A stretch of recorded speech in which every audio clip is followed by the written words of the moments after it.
Okay, so welcome to the start of the big adventure. I am currently on my way to London to meet my surgeon. So damn exciting. Thankfully, I planned ahead. I booked all the tickets ahead of time and all the rest of it. But thankfully, I checked this morning, just double check all the trains running, and my first train was cancelled. So I've had to drive to the second station that I was supposed to get a connected train at anyway. So I think after this there's 2 or 3 more changes. It's a 3.5-hour trip for the 20-minute appointment. However, it's going to be totally worth it. I had time to go get my nails done. Ooh, shiny nails. And let's see how the journey turns out. Oh, so excited. That's the first train. Left-hand side. Change for Bakerloo. One more train. This one to Putney. Okay, I have just checked into my hotel. Basic room, but it's pretty nice. It'll do me. Definitely do me. And on the walk from the train station Putney to this place, I passed, I think, 6 charity shops. I will be going charity shop shopping when I'm down here. I'm just going to have a brew and freshen up a bit before the hospital. I'm doing it. Consultation, just waiting for her now. I'll let you know soon enough. Hi. Okay, so yesterday was the meeting with the surgeon. Rashid is lovely. She is very approachable, very professional. I think I'm in very good safe hands with her. How did it went? I left an absolute emotional whirlwind.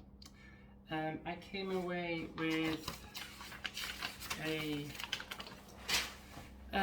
leaflet full of information. I went in with a notepad, questions to ask. I had completely researched the operation, the post-op, possible complications, everything else. Yeah, so the results were, she offered me 2 choices. I could have, because I am, she measured, that were fun, the size of the skin left on the shaft, and it wasn't quite enough to get a deep neovaginal canal. So she offered me 2 versions. I could have a small graft from the scrotal area, which would give me a vaginal depth of 4.5 to 6 inches, which has a 75% success rate. Or I could have hair removal on my whole scrotal tissue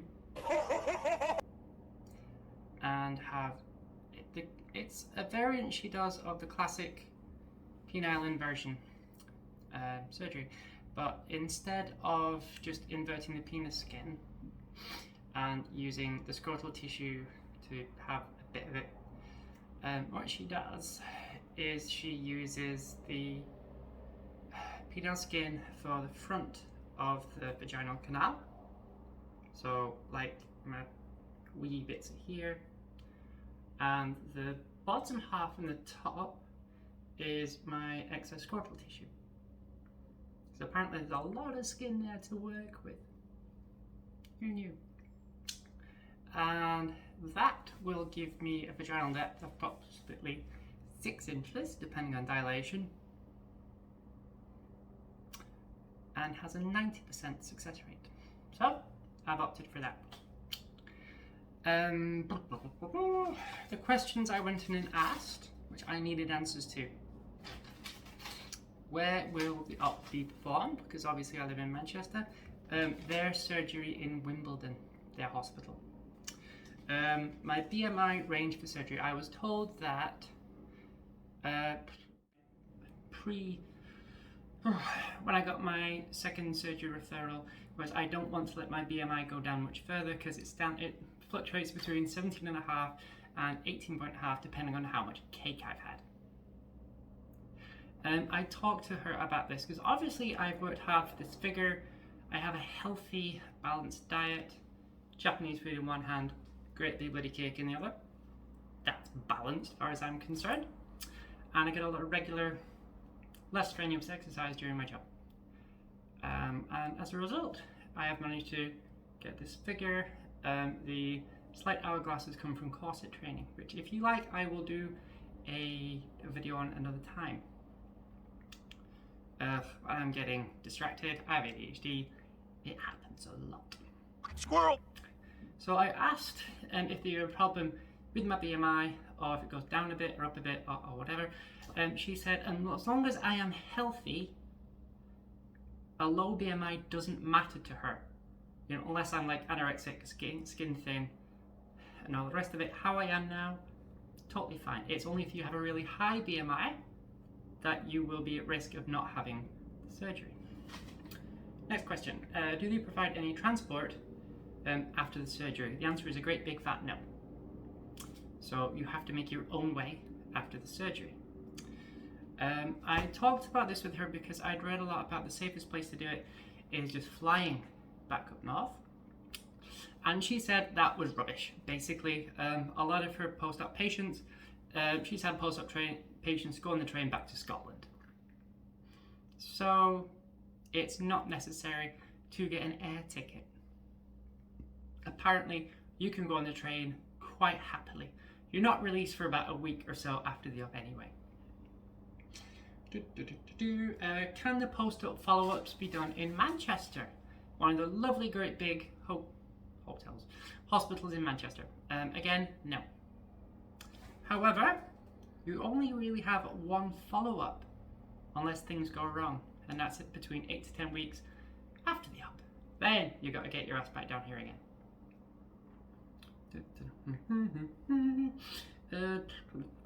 Now then, waiting lists for booking the actual op. This is awesome news. If I had opted for the first option, which didn't require hair removal, I could have booked it today and it would have been between 3 and 4 months away. That's it. That is it at the moment. As it stands at the moment, in May 2002, it's a 3 or 4 month wait. That is it. Because I've opted for the other version that requires hair removal on my scrot, that should be interesting. I have to wait, obviously, till after that treatment is complete. But what happens is, oh, and here's a good bit as well. They apply for NHS funding for that. You do not have to do it yourself. Good. And they will converse with whoever's zapping your ballsack. Can't be arsed with science right now, I've only had 3 coffees. And when you're approximately 3 months away from treatment, how the practitioner estimates it, they will make your appointment. So as soon as your treatment's finished, you're good to go, you're on the table. Depending on how hairy your sack is, it'll take longer, obviously. Mine apparently are very light, diffuse, fluffy, that's TMI, but not very much, and apparently she doesn't think it will require much to do. That's awesome. When I'm going to fit that into my schedule, I haven't got a bloody clue though. Okay, so next up.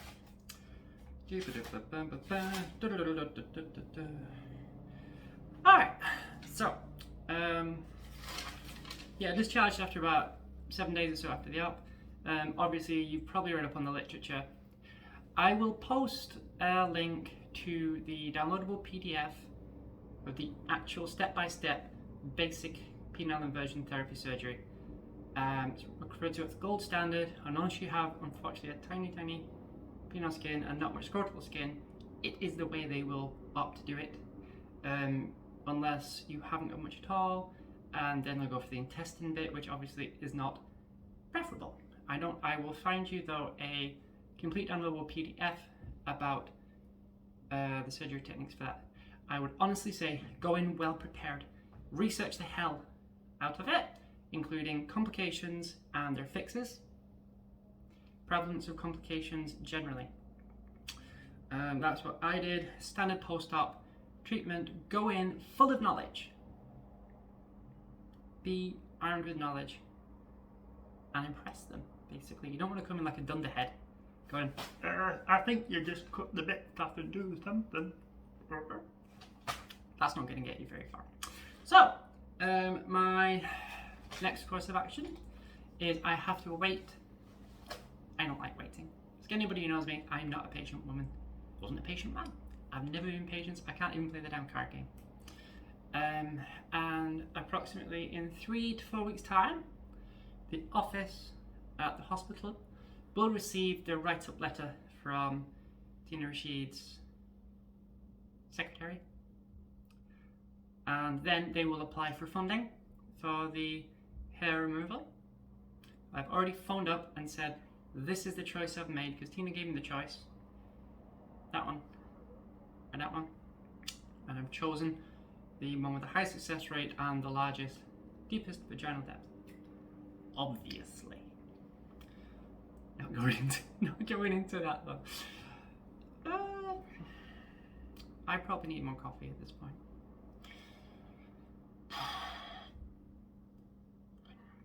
Ramble. So I phoned up, I said I've made my decision. They've put it on their records, so as soon as the letter hits them, they will apply for funding. I'm not quite sure how long that'll take. I'm not holding my breath that it'll be less than a month though. As soon as they get the okay from funding, I will find a practitioner that'll do the thing and go from there. And that is where I'm up to. It's been a very emotional trip the last 2 days. It's been a very emotional 4 years though. Because later this month I will be having my 4th anniversary. And this is a great time for this news to come in. It would be awesome if I got the letter saying they're applying for surgery, hair removal around that time. That would be a brilliant anniversary present. Again, I ain't holding my breath though. So yeah, that's where we're up to. I have an idea for another video. I would like, again, to do a full question and answer video for you.